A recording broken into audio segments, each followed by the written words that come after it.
chào tất cả các bạn. Hôm nay mình sẽ làm một cái video test thử cái dòng máy AVC 200 ampe. Thì mình sẽ hàn thử cho các bạn xem cái dòng máy này nó có thể hàn được bao nhiêu que và hàn được những loại que như thế nào.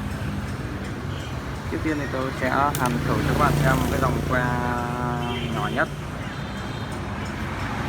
Đó là dòng que 206. Đây, ở đây tôi có 3 loại que hàn: que 206, 3 ly, 2 và 4 ly. Hàn thử các bạn nhé. Dòng 206 ở mức cao nhất của nó như nào.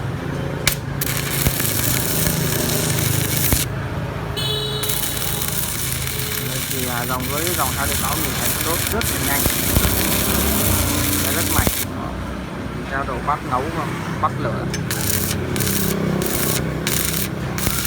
Bắt lửa thì cũng rất là nhanh luôn.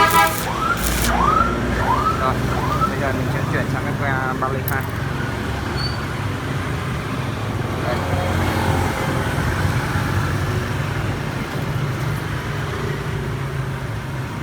Mình vẫn để ở dòng hàn đó luôn.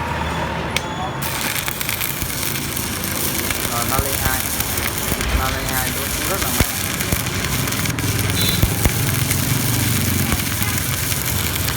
Có thể một mức dòng hàn luôn. Và tiếp theo mình sẽ bắt từ bắt mồi xem có nhanh không. Rất là nhanh. Rồi tiếp theo mình sẽ chuyển sang cái que 4 ly.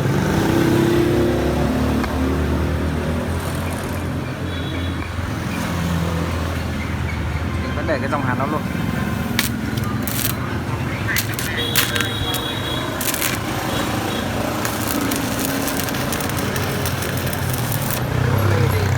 Các mình thấy 4 ly thì nó vẫn có thể là hàn được, nhưng mà máy này thì mình khuyên các bạn là không nên dùng đến que 4 ly để hàn. Tốt nhất là dòng hàn nên dùng hàn que 3 ly 2. Mà máy này thì hiện tại bên đang cho các bác sử dụng que 3 ly 2 liên tục suốt ngày.